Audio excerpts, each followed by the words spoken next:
Kijk, hallo julle.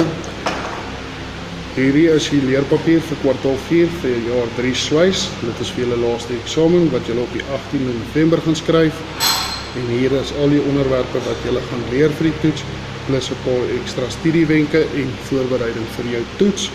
So nommer 1 is huishouding, nommer 2 veiligheid, nommer 3 MIV en vigs, nommer 4 handgereedskap en meetwerk, nommer 5 materiale, nommer 6 oksieasetyleen swyswerk, nommer 7 wiskundige oplossings in swyswerk en dan nommer 8 is die swyslasse en dan nommer 9 is die studiewenke soos ek dit genoem het. Ons gaan begin by bladsy 1. Daarbo gee ek vir julle dan die inligting van die lengte van die toets is 60 minute lank. So jy het 60 minute om al die vrae te antwoord en dit tel 50 punte in totaal. OK, ons begin. Onderwerp 1, huishouding. Huishouding beteken om jou werkarea netjies, veilig en georganiseerd te hou. Dit is belangrik omdat goeie huishouding ongelukke voorkom en 'n doeltreffende werksomgewing skep. Nou, elke punt wat daar is iets belangriks wat jy gaan moet onthou in die toets, waarvoor daar vrae kan wees. Die eerste een is swak huishouding kan veroorsaak. Dit veroorsaak al hierdie dingetjies, 'n swak huishouding. Nommer 1, struikel oor los voorwerpe op vloere, trappe of platforms. Nommer 2, gly op vetterige of vuil oppervlaktes. Nommer 3, word getref deur vallende of swak gestapelde voorwerpe. Nommer 4, sny of krap jouself aan geprojekteerde spykers, draad of staalbande.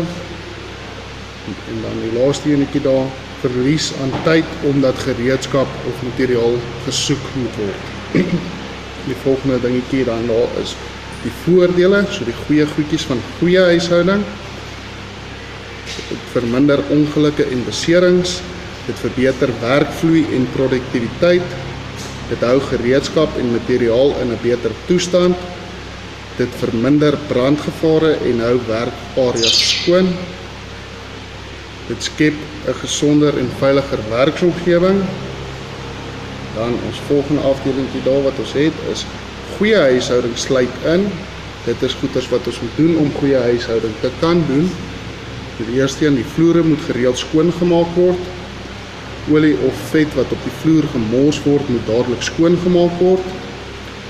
Gebruik die regte houers vir afval en metaalskyfies. Verwyder vullis gereeld uit die werkswinkel.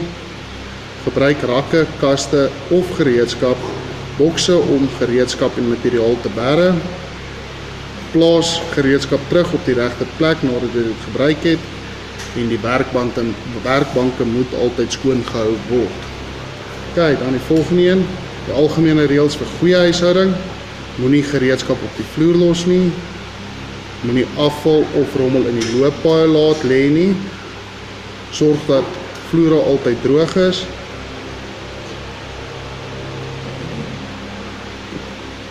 Sorg dat vloere altyd droog is, hoor julle. Stapel materiaal veilig en op die regte plek. En moenie werkareas oorlaai met onnodige items nie. Goed, ons kan aangaan dan na bladsy 2 toe. Op bladsy 2 kan julle dan sien, ons begin met onderwerp 2. Veiligheid. Veiligheid beteken om altyd op 'n wyse te werk wat jou en ander teen beserings beskerm. In die werkswinkel moet veiligheidsreëls streng nagekom word om ongelukke te voorkom. Nou ons weet, ongelukke word veroorsaak deur onveilige handelinge of onveilige toestande. Ons begin met onveilige handelinge. Onthou, onveilige handelinge beteken enigiets wat jy as 'n persoon verkeerd doen, dit onveilig doen. Dit is 'n onveilige handeling. Die eerste een, werk teen 'n gevaarlike spoed. Gebruik masjiene sonder toestemming. Gebruik beskadigde of verkeerde gereedskap. Speel of maak grappies tydens werk en laat gereedskap op gevaarlike plekke lê. Tweede deel, onveilige toestande.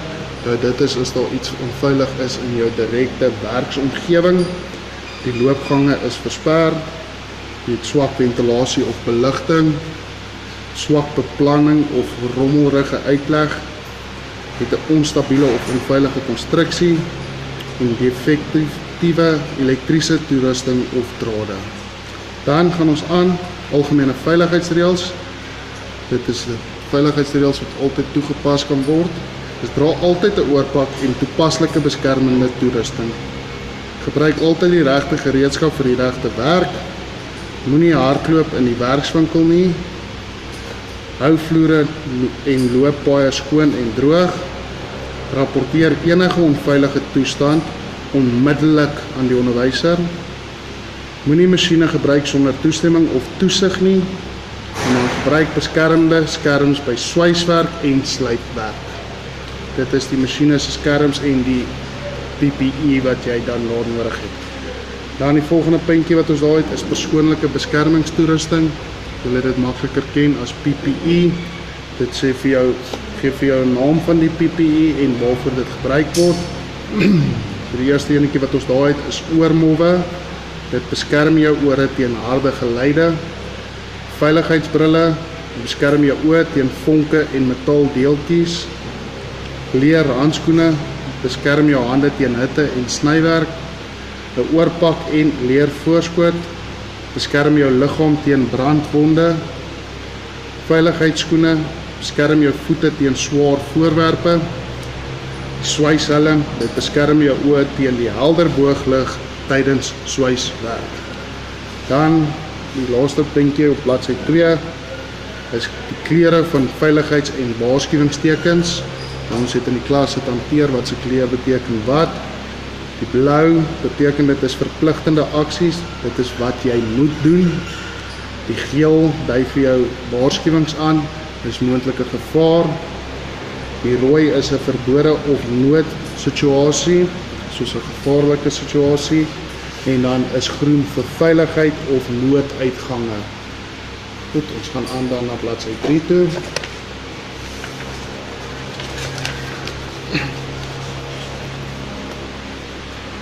Dan is ons eerste puntjie wat ons daar op bladsy 3 het. Veiligheidstoerusting wat in die werkswinkel gevind kan word. Die eerste een is 'n brandblusser. Dit word gebruik om klein brande te blus. Die volgende een is 'n sandemmer. Sand kan ons op oliebrande gooi om olievure te blus. 'n Nooduitgang, dit word gebruik tydens 'n brand of 'n noodsituasie. En 'n eerste hulp kussie gebruik vir die behandeling van beserings. Dan 'n paar stappe wat ons moet doen, wat om te doen as iemand beseer word. Dit is stappe, so ons volg dit in 'n volgorde. Nommer 1, bly kalm en bepaal die erns van die besering. Nommer 2, roep die onderwyser of die verantwoordelike persoon. Nommer 3, gebruik die eerste hulp kussie om die wond te behandel. Nommer 4, gebruik handskoene wanneer jy hulp verleen. Nommer 5, hou die beseerde persoon kalm en stil en dan rapporteer die voorval onmiddellik. Okay, onderwerp 3 gaan ons aan. Dit is HIV en vigs. So HIV is die menslike immuniteit virus, is die virus wat vigs, dis verworwe immuniteitsgebreksindroom veroorsaak. Die virus val die liggaam se immuunstelsel aan en maak dit moeilik om teen siektes te veg. Hoe word HIV oorgedra? HIV word oorgedra deur bloed, byvoorbeeld wanneer mense dieselfde naalde gebruik, deur onbeskermde seksuele kontak, van moeder na kind tydens swangerskap of borsvoeding. Hoe HIV nie oorgedra word nie, kan nie oorgedra word deur 'n handdruk of aanraking met 'n persoon nie, deur sweet of trane nie, deur die deel van eetgerei of handdoeke nie deur om saam te werk of dieselfde gereedskap te gebruik nie. Dan die regte van werkers met HIV. Werkers met HIV, die reg op werk en gelyke behandeling, die reg op vertroulikheid. Niemand mag jou status sonder toestemming openbaar nie. Die reg op mediese hulp en ondersteuning, die reg om nie gediskrimineer te word nie. Verantwoordelikhede van werkers, behandel alle werkers met respek ongeag hulle HIV-status, gebruik beskermende toerusting by moontlike blootstelling aan bloed, rapporteer beserings of siektes betyds, deel jou gesondheidstoestand met jou werkgewer indien dit veiligheid beïnvloed. Okay, op bladsy 4 gaan ons dan op bo aan hoe werkgewers MEV in die werksplek hanteer, verskaf inligting oor MEV vigs aan werknemers, handhaaf vertroulikheid en respek vir alle werknemers, en dan voorsien beskermingsmaatreëls en eerste hulp opleiding. Die volgende een verbied diskriminasie teen MEV positiewe werkers, dan kennis en begrip van MEV vigs help om verkeerde idees te voorkom en 'n veilige, respekvolle werksomgewing te bevorder. Dan onderwerp 4, handgereedskap en meetwerk. Handgereedskap en meetinstrumente. Handgereedskap en meetinstrumente word gebruik om metaal akkuraat te merk, sny, vorm en monteer. Korrekte gebruik en instandhouding verseker veiligheid en presisie. Presisie beteken as jy baie akkuraat kan werk. Okay, so meetinstrumente wat ons kry, dit 'n maatband, dit word gebruik om lang lengtes te meet. Dit staalliniaal, dit word gebruik vir korter metings en om reguit lyne te trek. Ons het 'n skuifpasser, dit word gebruik om die dikte of binne deursnee van 'n voorwerp te meet. Dan het ons 'n winkelhak, dit gebruik om hoeke van 90 grade of 45 grade te toets, en 'n kraspen, dit word gebruik om afmetings op metaal te merk met behulp van 'n liniaal of 'n winkelhak. Dan die reëls wat ons het vir meetwerk, gebruik altyd 'n skoon en reguit liniaal of meetinstrument. Ons hou die meetinstrument stewig teen die oppervlak. Lees altyd die meting op oogvlak om foute te voorkom. Moenie op die instrument skryf of kras nie, en bære meetinstrumente versigtig om beskadiging te voorkom. Okay, dan gaan ons aan daar aan die onderkant van bladsy 4, handgereedskap, vyle. Vyle word gebruik om metaal glad te maak of in vorm te bring. 'n hamer gebruik ons om metaal te vorm of spykers in te slaan. 'n bytel word gebruik om metaal te sny of groefies te maak. G-klamp word gebruik om metaal vas te hou tydens werk. En dan op die volgende bladsy, op bladsy 5, 'n ambeeld. Ambeeld word gebruik as 'n harde werkoppervlak vir buig en vorming van metaal. Swystang word gebruik om warm metaal of swystukkie vas te hou. 'n blikskerf word gebruik om dun plaatmetaal te sny. Dan die versorging van gereedskap. Hou gereedskap skoon en droog na die gebruik. Ons smeer beweegbare dele met olie om roes te voorkom. Ons berg gereedskap op die regte plek na dit gebruik is. Ons gebruik nie gereedskap vir verkeerde doeleindes nie, en ons kontroleer gereeld vir skade of slytasie. Dan volgende het ons die hoekslypmasjien. Die hoekslyper is 'n kraggereedskap wat gebruik word om metaal te sny, te vorm of skoon te maak. Omdat dit teen 'n hoë spoed werk, moet veiligheidsreëls altyd gevolg word om beserings te voorkom. Veiligheidsreëls vir die hoekslypmasjien. Ons hou hande en liggaamsdele weg van die lem of slypskyf af. Moenie aan die slyper stel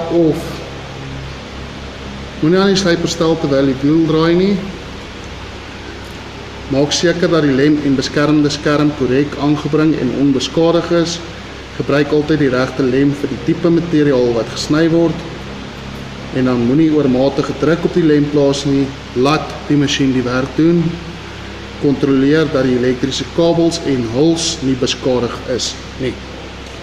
Goed, ons gaan dan aan na hoe om 'n 3-puntprop te herstel. Hoe ons 'n 3-puntprop kan herstel, is daar 'n paar stappe wat ons volg. So ons volg dit weer eens in 'n volgorde van 1 tot by 6. Ons begin met nommer 1, maak seker die prop is ontkoppel van enige kragbron. Nommer 2, skroef die prop oop en kyk vir los of beskadigde drade. Nommer 3, stroop die drade net genoeg om aan die penne te heg. Nommer 4, koppel die drade volgens hulle kleure en funksies. Die breindraad is die lewendige draad, dit gaan na jou regterkant toe. Jou blou draad is jou neutrale draad dit gaan na jou linkerkant toe, en dan jou groen, jou geel draad is jou aarddraad en dit gaan boontoe. OK, dan nommer 5, maak seker die skroewe is dan styf vasgedraai, en dan nommer 6, skroef die prop weer toe en toets dit veilig. So is dit ook baie belangrik vir om te sê, onthou, die aardedraad, die groen en geel is altyd vir veiligheid, dit voorkom elektriese skokke. OK, dan op bladsy 6 het julle dan nou 'n diagram van die diep 3-punt prop, en soos ek nou vroeër vir julle gesê het, die lewendige draad is die breindraad, hy gaan na die regterkant toe, jou neutrale draad is blou, en hy gaan links, en jou groen en geel aarddraad is boontoe. OK, dan begin ons onderwerp 5, materiale. Materiale in swyswerk sluit ysterhoudende en nie ysterhoudende metale in. Elke tipe het unieke eienskappe wat dit geskik maak vir sekere werke. So, die tipes metale wat ons kry is ysterhoudende metale. Dit is metale wat yster bevat, soos staal en gietyster. En ons het nie ysterhoudende metale. Dit is metale wat sonder yster is, soos koper, aluminium of sink. OK, die eienskappe wat ons kry van metale, elke metaal het hierdie tipe eienskappe en dit is uniek vir elke tipe metaal. Die eerste een is die sterkte, dit is die vermoë van 'n metaal om spanning te weerstaan sonder om te breek. Die hardheid, dit is die weerstand teen slytasie of krap. Die buigsaamheid, die vermoë om te buig sonder om te breek. Die rekbaarheid, die vermoë om uitgetrek te word sonder om te breek.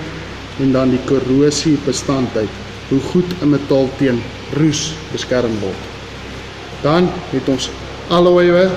Nou, wat is 'n alloy? 'n Alloy is 'n mengsel van 2 of meer metale wat verbeterde eienskappe gee. Wanneer 2 of meer tipes metale bymekaar gesmelt word om 'n tipe metaal te maak wat vir jou beter eienskappe gee. Soos byvoorbeeld die volgende voorbeelde op bladsy 7 is gewone sagte staal wat ons gebruik in die werkswinkel, word gemaak met yster en koolstof. Dan brons word gemaak met koper en tin en messing met koper en sink.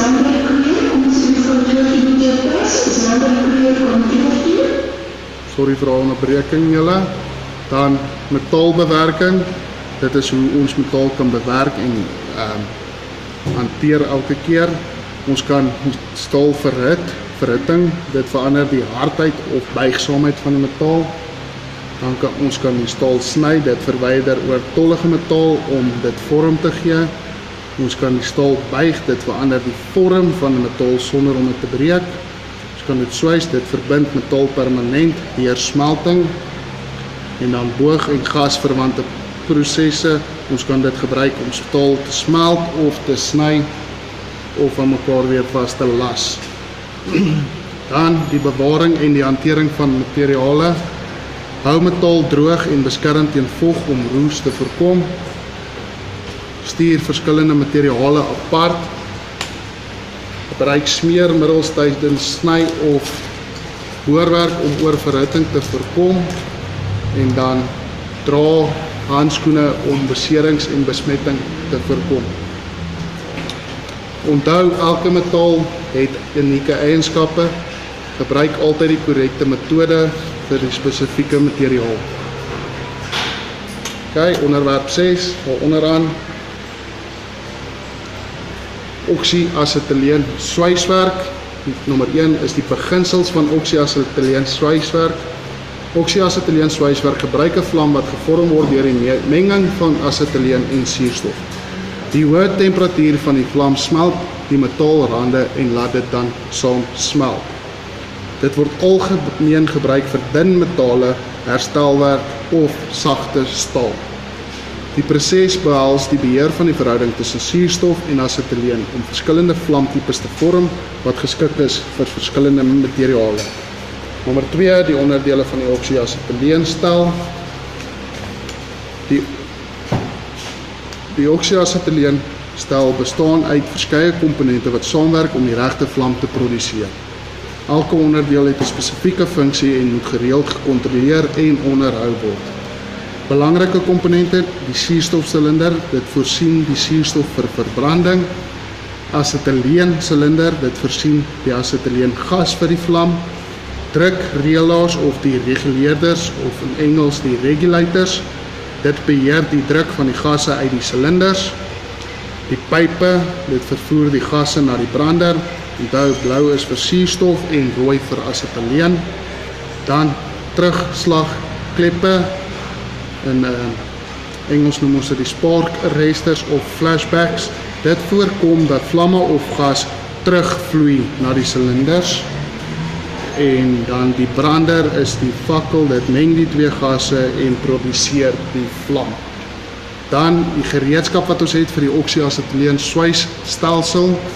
Jy het swysbrille, dit beskerm die oë teen die helder booglig en skerp lig van die vlam. Jy het 'n aansteker, dit word gebruik om die asetyleengas veilig aan te steek. En jy het branderpuntborsels, dit word gebruik om branderpunte skoon te maak en blokkasies te voorkom. Goed, dan het ons die aansit en afsluit prosedure daar by nommer 3. Om die stel veilig te gebruik, moet die korrekte volgorde gevolg word vir die aansit en afsluit daarvan.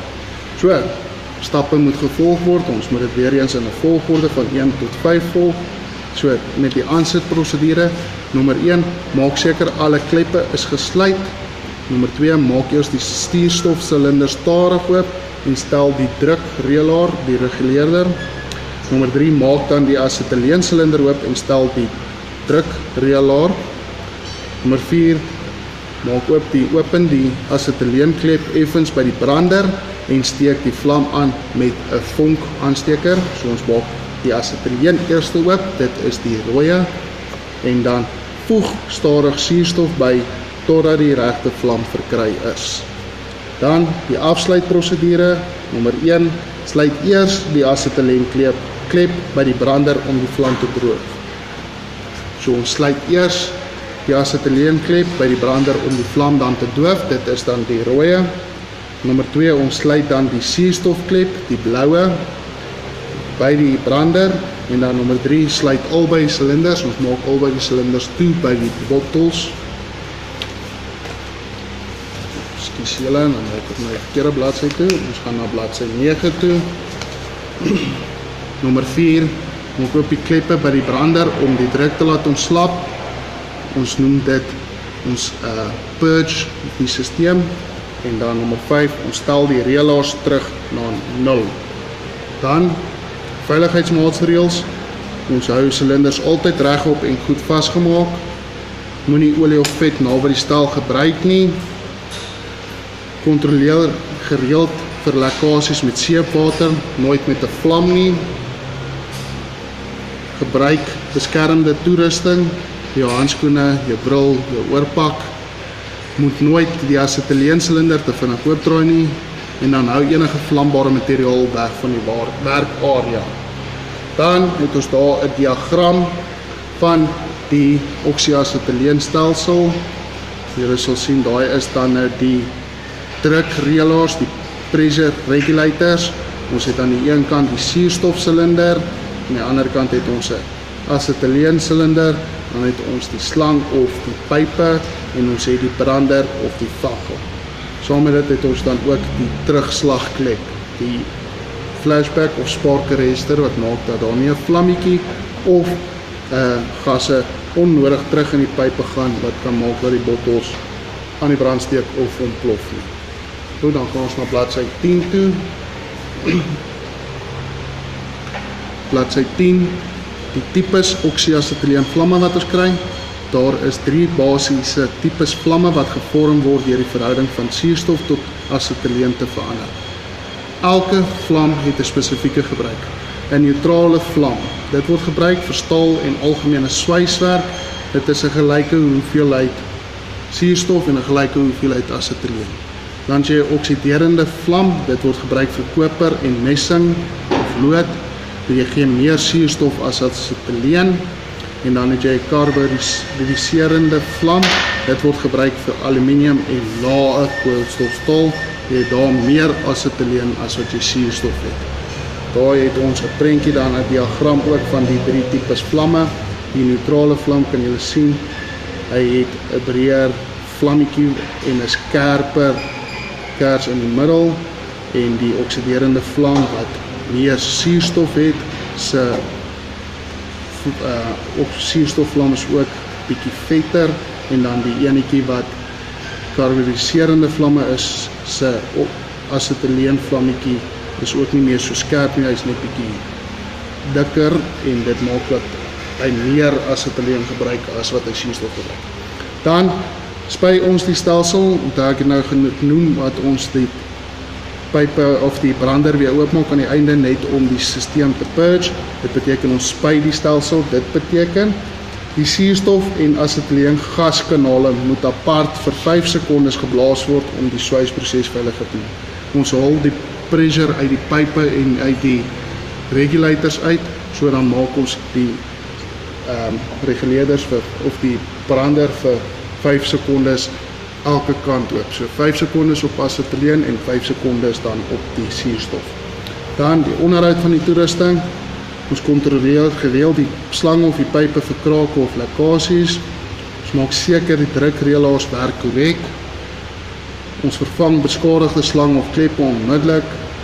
Berg die stel op 'n droë en veilige plek en laat slegs opgeleide persone herstelwerk doen aan die stelsel. Dan nommer 7, die voordele en nadele van oksyasetyleen swyswerk. Die eerste een is voordele. Dit is maklik beweegbaar en geskik vir herstelwerk. Dit kan gebruik word vir sny en swys van dun metale en dit vereis nie elektrisiteit nie. Op bladsy 11 dan nou het ons die nadele, die negatiewe goedjies. Dit is nie geskik vir baie dik metale nie. Die vlam en temperatuur of die vlamtemperatuur is laer as elektriese swyswerk en dit gebruik brandbare gas wat 'n groter brandgevaar veroorsaak. OK, dan gaan ons aan na onderwerp 7, die wiskundige oplossing swyswerk. Berekening in swyswerk is noodsaaklik vir die bepaling van hoeveel materiaal gebruik gaan word. Hierdie berekeninge help om akkuraat te beplan en kostes te bereken. In die eksamen word hierdie tipe vraag dikwels gevra, soos die berekening van die totale lengte van metaal wat vir 'n raam gebruik word. Die formule om dit uit te werk, hoeveel metaal dan nou gebruik word. So die formule wat ons gebruik is dan, die totale metaal is gelyk aan die lengte plus breedte mal 2. Dit is as jy 'n reguit raam maak. Hierdie formule word gebruik om die totale lengte van metaal vir 'n raam of werkskik te bepaal. Die berekening vermenigvuldig die som van lengte en breedte met 2 om dat beide kante van die raam in te sluit. Voorbeeld, en soos dan nou vir julle voorbeeld wat julle kan oefen, bereken die totale lengte van metaal wat benodig word om 'n raam van 1.8 meter by 1.2 meter te maak. So stap 1 gaan wees dan, ons skryf die formule neer, die totale metaal is gelyk aan lengte plus breedte mal 2. Ons vervang dan die waardes, ons weet ons moet dit 1.8 meter by 1.2 meter maak, so ons sê totale metaal is gelyk aan 1.8 plus 1.2 mal 2, en ons doen dan die berekening, die totale metaal is 1.8 plus 1.2 gee vir my 3.0, en dan mal 2 gee dit vir my 6 meter. Die totale lengte van metaal wat dus benodig word vir die raam is dus 6 meter. Dan volgende deeltjie daarvan is die omskakeling van eenhede. In swyswerke word afmetings dikwels in millimeter, sentimeter of meter gegee. Wanneer berekeninge gedoen word, moet al die eenhede dieselfde wees. Indien die formule in meter gebruik word, moet jy millimeter of sentimeter eers na meter omskakel. So die omskakelingsreëls is 1 meter is gelyk aan 100 cm, 1 meter is gelyk aan 1000 mm. So 100 cm is gelyk aan 1 meter en 1000 mm is gelyk aan 1 meter.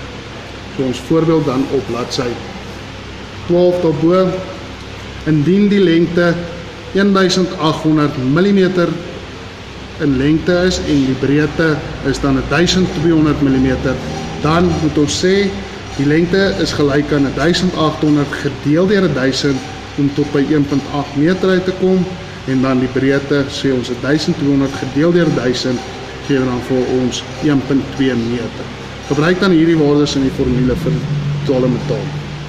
OK, dan die berekening van kostes. Wanneer die koste van metaal bereken moet word, gebruik ons die formule. Die totale koste is gelyk aan die totale lengte maal die koste per meter. Byvoorbeeld, as die koste van metaal R30 per meter is en die totale lengte wat bereken is 6 meter, dan beteken dit ons gaan sê die totale koste is gelyk aan 6 meter maal R30 en dit is dan R180. Die totale koste van jou metaal gaan dan dus R180 kos. Kyk, die wenke vir berekeninge.